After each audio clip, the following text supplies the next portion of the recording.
तो इन्होंने जो रामकृष्ण व्यास जी ने सांग छोड़े, जो आपने बताया कि आपके पिताजी के साथ जो हादसा हो उसके बाद फिर उन्होंने एक दो बार गए, थोड़े बहुत लगभग छोड़ ही दिए उस टाइम पे थे, बहुत लंबा चले जी। इनके जो प्रमुख शिष्य थे व्यास जियों के, रामकृष्ण व्यास जी, कौन से शिष्य थे इनके प्रमुख शिष्य में सबसे ज्यादा पालेराम खटखड़ से, और जहाँ तक मेरी नॉलेज की बात है जिन्होंने पूरा साथ निभाया मांगेराम ऐर से, जो लास्ट टाइम तक भी जनाना खेलते रहे। अच्छा ताऊ जी जानते तो जनाना बनना पड़ता मांगे ना, स्टेज पे जाते लोग कहते आपकी जोड़ी बरकरार रखो। रामचंद्र नाई ये कहाँ से? पाई बना। हाँ, और जगबीर है एक बुढ़ा खेड़ा का। अच्छा। एक धर्मवीर।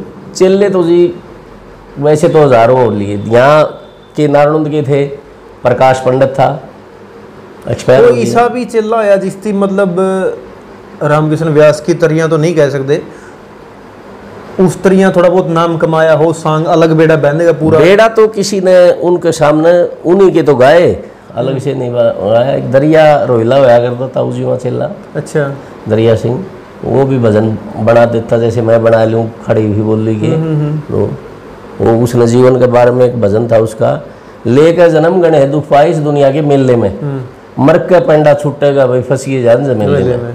माता का रज पिता का वीर्य उदर में मिलकर अमल बने, 1 मास की गर्भवती हो जब अंडे जैसी नकल बने, 2, 3, 4 मास में मानसाली शकल बने, 5, 6, 7, 8 मास में मानसाली शकल बने, चेतन हो जा जीव गले जब पंचभूत के थैले में, मर के पेंडा छूटेगा भाई फंसिए जान जमेले में। लास्ट में उसका था, रह कवियों का दास खास या सप्त व्यास के चेले में। अच्छा। ये वजन कह देना, वो उसका अपना एक रुतबा था एक अलग, लेकिन गुरु भक्ति काफी थी। जो शिष्य उनके आपने बताया रामकृष्ण व्यास जी के, जो आपके पिताजी थे उनके भी शिष्य? हाँ, रामपाल है सुनार बंदराना से, उनके भी शिष्य हैं। अच्छा। रामचंद्र नाई को लाए तो पिताजी ही थे। अच्छा। पिताजी का काम था, जो भी मूवमेंट होती थी ना सांग में, चाहे में कहीं जाते, अगर मेरा ताऊ है सिखाया तो पिताजी करते। सिखाने की जो कला थी पिताजी की जिम्मेवारी थी, जैसे घर में हम जिम्मेवारी बांट देते हैं। बिल्कुल। मांगेराम को भी कई बार सिखाया, रामचंद्र नाई को तो सारा ही सिखाया। अच्छा। जग्गी बुढ़ा खेड़िया है, वो तो जीवंत उदाहरण है। वो कहता है कि हमने तो सीखा है महावीर पे था, लेकिन नाम उन्हीं का ले देते भाई, चेले बड़े के इज्जत उन्हीं की थी। तो जिस टाइम पे सांग छोड़ दिया इन्होंने, यानी सन 87 में लगभग आएगा, 87-88 में, उस टाइम के सांगी कौन थे? क्योंकि उस टाइम तो शायद अपने मांगेराम जी भी स्वर्ग से जाके थे। कह रखी है कि रागड़ी में नारायण वाले ब्यास तक पीछे है, समझो सांगी खत्म हो लिए। क्योंकि उससे टाइम समय शायद दनपत जी भी छोड़ गए थे। दनपत ही नहीं, जो अपने चंदगी राम जी हो गए थे, ये भी शायद 90-92 के आसपास छोड़ गए थे। और कोई चंदगी को ज्यादा पसंद नहीं करते थे, वो घूट मार लेते थे। अच्छा, मतलब एक इस चीज की उनमें घृणा बस और क्या नहीं थी। उनमें इस बात से बड़ी घृणा थी। जब भी साज चलता ना सॉन्ग, जैसे ओक्का भी ओक्का छोड़ना होता, तो उस साज की लय से ओक्का छोड़ते थे ताऊ जी। अच्छा। स्टेज पर अगर चलना है तो साज बाज रहा है तो साज के अनुसार चलो। मुंह कोने की बात की थी कि फिर उदाहरण। और कोई आपका संगीत मा उस टाइम का जो मतलब रामकृष्ण जी का आखिरी दौर था जब वो छोड़ने का? ऐसा है, चंद्रपादी का तो दिमाग में फर्क हो लिया था। मांगेराम जी गुजरे लिए थे, धनपत गुजरे लिया है, कोई रहे तो कोई नहीं उस टाइम पे संगी, मतलब कोई इतना ये थे जनयन वगैरह, ये वैसे इज्जत करते थे दूर से व्यास जी, क्योंकि सीनियर थे, क्योंकि व्यास जी सीनियर थे। ठीक। अच्छा, जो मतलब अब आप रामकृष्ण जी की याद में आप प्रोग्राम करवाते हो, वो कौन सी तारीख को करवाते हो? 11 अक्टूबर को करवाते हो 11 अक्टूबर को। कोई उनका मतलब जो यहाँ पे नानुन के अंदर कोई उनके नाम से भी कोई ऐसा विशेष मार्ग स्थल या कोई मार्केट कुछ ऐसा बना? हमने व्यास मार्केट बना रखी है जी, ताऊ जी का और ताई जी का फोटो लगा रखा है वहाँ। अच्छा। और वो उस प्रॉपर्टी के मालिक जो बड़े भाई हैं आनंद, अच्छा, वहीं तो गुजर गए, उनके बच्चे हैं। अच्छा। और मार्केट बना रखी है, ऊपर वे रहते हैं। अच्छा। जो हमारे जो बड़े भाई हैं सत्यनारायण जी, ताऊ जियों के जो लड़के हैं, वे भी रोहतक के सिंगर हैं रेडियो स्टेशन के। अच्छा। और उनकी काफ़ी अच्छे लेखक भी हैं और गायक भी हैं। ताऊजियों के, हमारी इतनी हिम्मत होती नहीं थी कि हम ताऊजी के संग, मैं ज़्यादा बोल लेता था। आप उनके या तो मेरे बड़े नज़दीक भाई हैं डॉक्टर जय भगवान ने, तो छोटा है जो, उसकी तो मजबूरी होगी पीएचडी करने खातर, फिर अलग अलग रहना था ताऊजियों में। ज़्यादा जो बात करते थे किसी भी, चाहे वो पारिवारिक बात हो चाहे किसी भी आध्यात्मिक बात हो, तो बड़े भाई थे जो डॉक्टर गुलाब सिंह शास्त्री, आजकल दिल्ली हैं, हम 4 भाई हैं, सबसे बड़े वे ही है हमारे अब, तो वो उनसे ज़्यादा बात करते थे।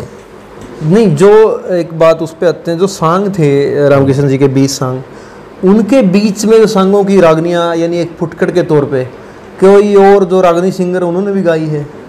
खूब गाई, खूब गाई है। दरिया ने गाई, दीवान हेड़ी ने गाई, प्रकाश ने गाई। नहीं, जो रागनी सिंगर है, जैसे आज के टाइम में अगर आप रागनी सिंगरों के नाम ले, जो ये जैसे अपने विकास पासोरिया जी हो गए, रमेश कलावड़ जी हो गए, पालेराम जी, इसके पीछे था पालेराम ने भी, ये दैया साहब आए थे रमेश पटवारी के घर ज़्यादा आते में, उस टाइम उन्होंने मांगी थी मेरे से, मैंने दी भी, तो एक आधी पुरानी रागनी थी जो उनके, एक आधी गा देते। बाकी ज़्यादा उन्होंने प्रचार कम किया ताऊजियों ने। रूपकला जादूखोरी की रागनियाँ जो किलंगा गांव है, वहाँ काफ़ी 1-2 जो छुपे हुए गायक होते हैं ना, वे उन्होंने गाई। उनके मतलब जो रागनी सिंगर आज के टाइम में हरियाणा में हैं, जिसका मतलब मौजूदा में हालत में बहुत बड़ा नाम है, वो शायद कम गा रहे हैं रागनियाँ। हाँ, ये वजह मानते हो आप? इसकी वजह यही रही कि उनके पास रचना नहीं पहुंच पाई। रचना नहीं पहुंच पाई। दूसरी एक और मैं बताता हूँ, ताऊजी लॉजिक रखते थे इस बात में कि भाई मेरी कला का प्रचार बेशक ना हो, बिकनी चाहिए। उनके ये घमंड रहा कि भाई मैं जाऊं और मेरा ही अपना प्रभाव हो, और एक नई, भाई आम घिसी पिटी बात हो जाती है प्रचार में, हो गई जैसे टीवी वाले एक बात के पीछे नहीं पड़ जाते, और एक बात के पीछे ही पड़े रहते हैं, तो उस बात की जो वैल्यू है, मूल्यांकन है, कम हो जाएगा। ताऊजियों की अपनी सोच थी, पता नहीं वो गलत थी ठीक थी, लेकिन हम इस बात से लड़ते थे। ताऊजी प्रचार का युग है, प्रचार का युग है, और प्रचार के युग में आप हमारा साथ दें। मेरे भी थी ये लगन, गिल साहब को सच्चाई बताऊँ, मेरे बहुत लगन थी। 84 में मैं ताऊजियों से बड़ा लड़ा था इस बारे में, मैं आप मंच पे हमारे साथ जाओ आओ। इंदिरा मरी ना उस साल, तो मेरी भी फीस माफ़ हुई 2 साल, एक के भजन से 2 साल फीस माफ़ हो गई। अच्छा। मैं इस कला ने हमारे को बहुत कुछ दे दें, मुझे गाना सिखा दो। ना गाना नहीं, फिर तो नहीं, इनकी गिरगिरी करनी पड़ेगी, लोगों की गिरगिरी, क्योंकि भय हो गया था। जो कास्टिज्म की बात आती थी, मतलब हमारा तो गुजारा हो गया, तुम लोगों के काबू में नहीं आएंगे साजंदे, वो कहते थे। पहले गुरु भक्ति थी, अब नहीं है, अब तो व्यवसाय है ये। सबको पैसा चाहिए, और सबको पैसा चाहिए तो पैसा है था ही नहीं। तो उस बात से हमारे को उन्होंने यही कहा कि पढ़ाई पर ध्यान दो, अपने काम रखो, और इस विषय को आगे समाज की दायित्व। अब जो उनके 20 सांग थे वो लिखित में आज भी ऐसे? हाँ, भाई के पास बिल्कुल पूरी। तो अब नहीं, आप देखो, आप क्या मानते हो, उनकी जो रचनाएं हैं, हाँ जी, वो फैलनी चाहिए, या मतलब जितने भी गायक आज के टाइम में हैं वो गाएं, तभी तो नाम होगा, तभी तो लोग जानेंगे कि जो नई पीढ़ी है। यहाँ मकर संक्रांति पे नारायण में गौशाला का प्रोग्राम होता है। अच्छा जी। जो भी गायक आता है उसको मैं कोशिश करता हूँ, एक आधी बुक्स मेरे पास कमो क्लास की है और फुटकर है, मैं दे देता हूँ। लेकिन 2-4 बार दी, ये सातड़ोज में है विकास, हाँ विकास सातरोड़, एक बार उसको भी दी थी, लेकिन कोई याद करके गाता ही नहीं, याद करने की क्षमता ही नहीं रखता। पहले पूछेगा मेरे से क्या तर्ज होगी व्यास जी, इसकी तर्ज का मुझे पता नहीं। अच्छा, जिसने व्यास के मुख से या व्यास के चेलों के मुख से रागनी सुन रखी है, वो तर्जें होती नहीं। तो उनकी तो गायक की तो अपनी खोज है जी, लेकिन मेरा भी और बड़े भाई ने तो बुक्स छपवा रखी हैं। हम चाहते हैं कि मैं बुक्स बिकें, लोग लें, ताकि प्रचार प्रसार हो। जो लोग जो मतलब कलाकार आज के टाइम में गा रहे हैं, उनके पास भी वो जाएं, और वो कम से कम गणी नहीं तो 2-2 4-4 रागनियां उनकी गाएं, लोगों को पता लगे कि ये उनके किस्सों की, उनके संगों की रागनियां हैं। यही है। तो आज के दौर में जो सांग खत्म हो गया, आज मानते हो कि सांग बिल्कुल मतलब एक आखिरी दौर में है, बिल्कुल, इसका सबसे बड़ा कारण क्या मानते हो? इसका सबसे बड़ा कारण यही है, जैसे आप व्यास जी ने जब छोड़ा 87 में, वो उसके बाद एक दौर खत्म हो गया था। दौर खत्म होने का कारण है सांगों में फर्क पड़ गया था टेलीविजन आने से, और ज्यादा फर्क पड़ा हरियाणवी संगीत पर कंपटीशन आने से, जो ताऊजियों की बता रहे, जो सांग के ऊपर फर्क पड़ा वो कंपटीशन आने से। तो कंपटीशन आने से ताऊ जी तो कहते थे यार ये साज को ही जूता मारते हैं, पहले वो चप्पलों से पीट देते थे, उनको गिरना थी। फिर ताऊ जियों के दिशा निर्देश हुए, एक दो ने काया सुनी करी तो वो टैर के वे ले आने लग गए, पटे ले आने लग गए, उससे फर्क पड़ा। नहीं तो पहले चप्पल ही मारने लग गए थे। अच्छा, ये सरस्वती है, कम से कम ऐसा तो ना करो भाई, साज को साज के हिसाब से रहने दो। एक दो बार स्टेज पे भी कही, मैंने भी कही, तो किसी के लगी ये बातें तो फिर वो पटे ले आने लग गए, और उससे हमें भी ये महसूस हुआ, क्योंकि सरस्वती तो बिल्कुल विद्या है जी, और सरस्वती का अपना एक प्रभाव होता है, उसको हम मद्देनजर रख के ही मंच पर बोलते हैं। और उसके बगैर न तो कोई गायक आगे बढ़ सकता, न कोई प्रचारक आगे बढ़ सकता, न कोई कथावाचक आगे बढ़ सकता। सही बात है, उसकी कृपा जरूर चाहिए। तो उसकी कृपा तो जब ही होगी जब हम उस पर श्रद्धा व्यक्त करेंगे। ताऊजियों का तो यही रहा है कि भाई कंपटीशन के साथ साथ, जब कंपटीशन में गायक तो बहुत पैदा कर दिए, खूब पैदा कर दिए, समझाने वाले तो 2 ही 4 पैदा हुए, सतबीर भैंसवाली या विकास पासुरिया जैसे। बिल्कुल, वो एकदम का वेदांत है। बिल्कुल, आप एक रागनी चाहे व्यास की हो, चाहे लक्ष्मी की हो, चाहे मांगे की, विकास पास है, वो खोल के बगा देता है, खोल के, मतलब एक वृत्तांत जो मतलब व्याख्यान करता है उसका, वो एक उसका कोई मुकाबला नहीं है, अपने आप में एक उदाहरण है। बहुत बड़ी बात है उसने एक आज के टाइम में बहुत बड़ा देखो नाम है हरियाणवी संस्कृति का। नहीं, मैं दिल से इज्जत करता हूँ। और उन्होंने एक भजन गा रखा है, सब सुनते तकदीर के, खोल के बगा रखा है सबकी में, मतलब उसकी एक लहजा भी अलग है। तो सरस्वती का उस पर, तो मैं यही चीज़ मतलब आपसे एक वही कहना चाहता था। अब जैसे कलाकार हो गए, चाहे विकास जी हो, चाहे पालेराम जी हो, रणबीर जी हो, या रमेश कलावड़िया जी हो, नरेंद्र डांगी जी हो, सुमित सातरोड हो, मुनिगर हो, सुरेश अडोली हो, या जितने भी गायक हो गए अपने, उनके पास कम से कम मतलब व्यास जी की 2-2 चर्चा रचनाएं पहुंचे और वो गाएं, प्रचार हो। बिल्कुल, उसके बाद लोगों के बीच में ये चीज़ जाए। भाई गिल साहब, या तो आप कोई ऐसा संगठन बनाओ जिसमें मैं वही पुस्तकें लेकर आ जाऊँ, 2-2 एक-एक शब्द न दे दूँ।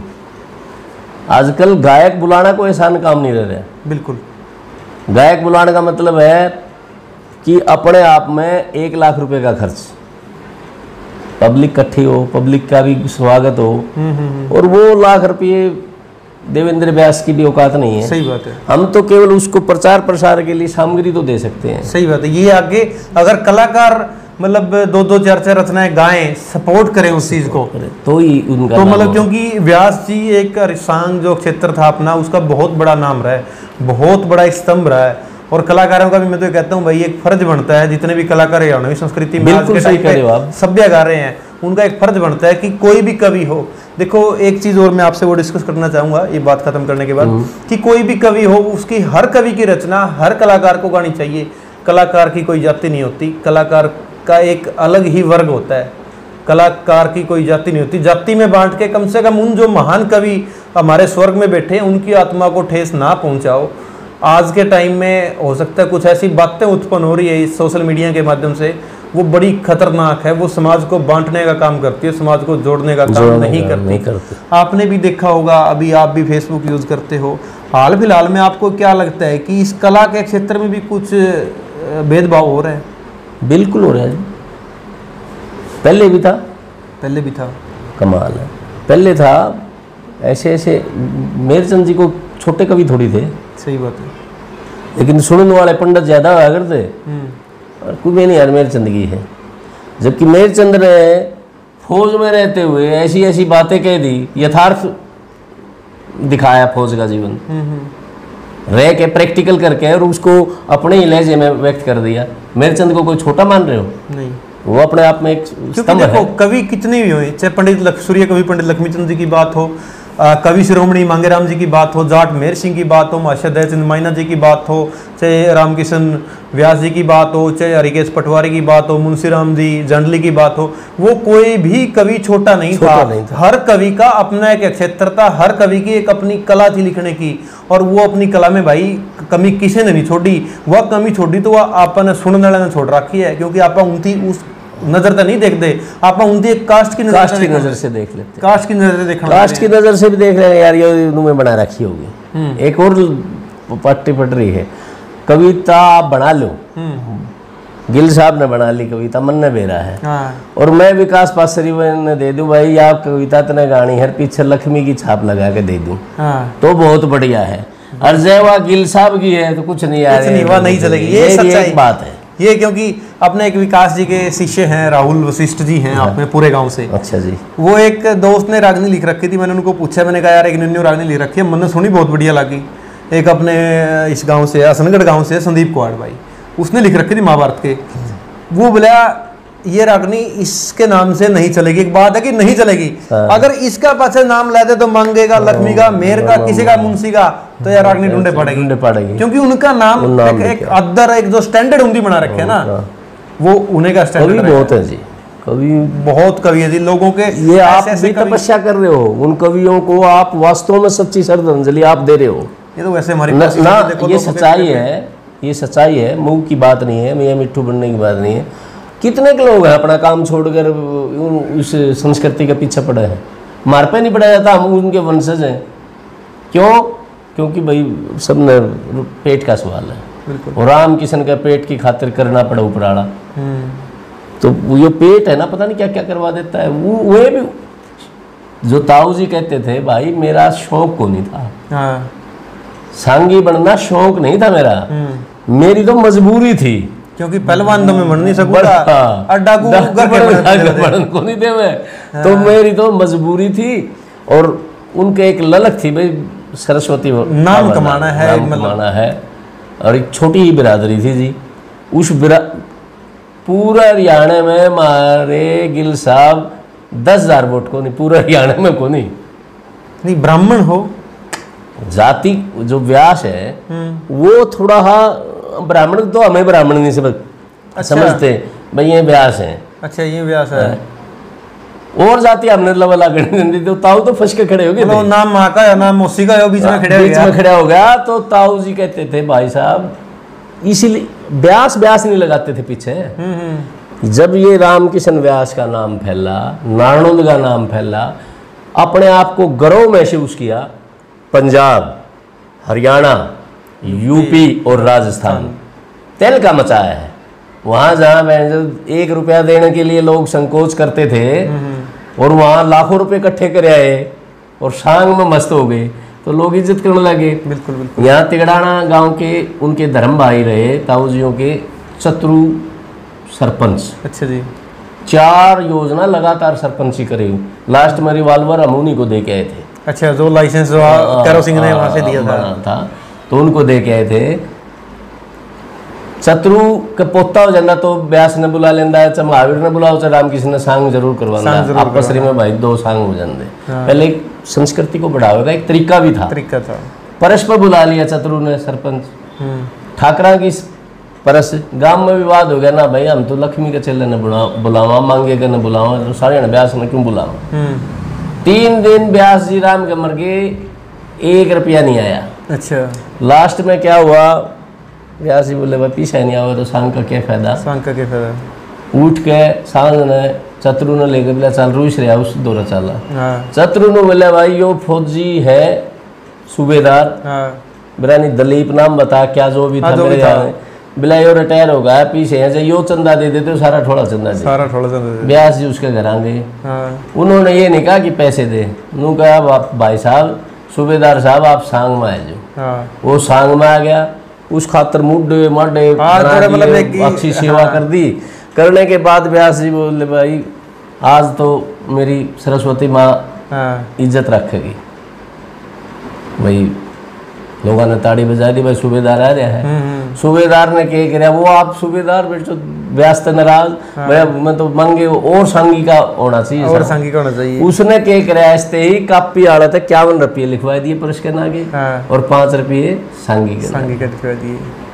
उस कापी आड़ा तो लेके ब्यास दोहरावे, ताऊजिया दौरा गया, ताऊजिया ने पढ़ ली बोला ठीक से खड़े हुए, आदरणीय उदरणीय कहा फलाना का जो भी स्टेज की भूमिकाएं होती है, बोला भाई परस भी बन गई और बारात भी आएगी, किसी ने डटना हो तो और भाई वो समझ गया भाई तेरी बेइज्जती हो रही है, खड़ा होकर नु बोले ब्यास लिख लो जो लिखना, मेरी गलती हो। 5100 उस समय 51 रुपये दिए थे, उसी आदमी ने 51,000 रुपये दिए। फिर ये कला थी उनकी, कला थी। उसकी बात भी पर्दे में रहेगी, उसकी इज्जत भी रहेगी और काम भी बन गया। तो उनकी जो पैसे खींचने की शैली थी, पैसे लेने की कला को कला के ढंग से तो व्यक्त कर दिया, लेकिन पैसे लेने का तजर्बा आज तक न किसी गायक के पास आया है दूसरे के लिए। यहाँ तक मैं देखता हूँ ना आनंद, ये गायक आज हैं, पल्ले भी आज हैं, रमेश किलोड़, इस बाबत कोई नहीं कहो वो साढ़ा खातर पीछे दे दो, उनके आ जाए तो खरे, मतलब संस्था बाबत नहीं कहते, समाज के लिए नहीं कहते, समाज के लिए नहीं कहते, संस्था के लिए। उनके अंदर क्या थी भाई, अपने तो आपे नहीं आ जाएंगे, 10 मती से तो आवेगा, 51,000 रुपये तो 5100 सांगी के देने पड़ेंगे। जरा मतलब समाज का काम चला गया, भी समझ में होता रहा तो अपना आप गायक के मन में और जो मंच की भूमिका निभा रहा है उसके मन में उस दिन जिस काम के लिए जा रहा है, मेरा भी अनुभव है, मैं मन संचालन का काम करता हूँ, जब हम निष्ठा से सोचेंगे इस संस्था का भला हो तो वहाँ इज्जत भी मिलेगी, पैसा भी मिलेगा और मान सम्मान का तोड़े नहीं। बिल्कुल, खुद को भूल जाना ही कला है, खुद को भूल जाना ही कला है।